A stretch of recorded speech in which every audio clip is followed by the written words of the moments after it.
各位投資朋友，大家好，歡迎收聽3分鐘美股財經大事，一個由 AI 自動生成嘅每日盤後分析。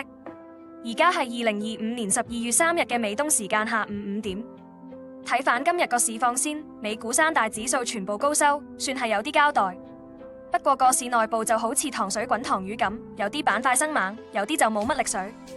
道瓊斯工業平均指數升咗0.86%，收喺47,474.46點；納斯達克綜合指數就溫和啲，升0.17%，報23,413.67點；標普500指數就升0.3%，收喺6,829.37點附近，距離歷史高位都係差少少啫。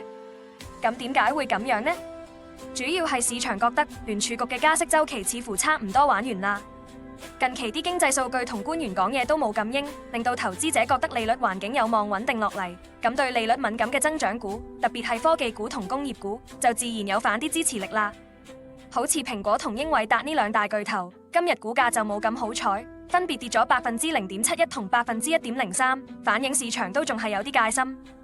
不過大家又唔好太擔心住先。市場心入面仲有條刺，就係通脹問題始終未解決，好似鬼睡尾咁跟住個市。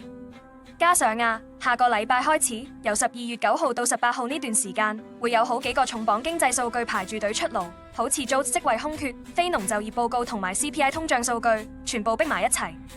啲分析都話呢個數據雄風可能會令市場波動得好犀利，所以今日唔少資金都係抱住觀望嘅態度，唔敢太進取。所以睇反板塊表現，就見到好明顯嘅輪動。工業股同科技股係今日嘅贏家，分別升咗接近1%同0.8%。但係能源股、原材料股同公用事業股就走遠，成為咗標普500指數入面跌得最多嘅3個板塊，反映投資者喺數據公布前，都係傾向避開一啲周期性強或者對經濟敏感嘅股份。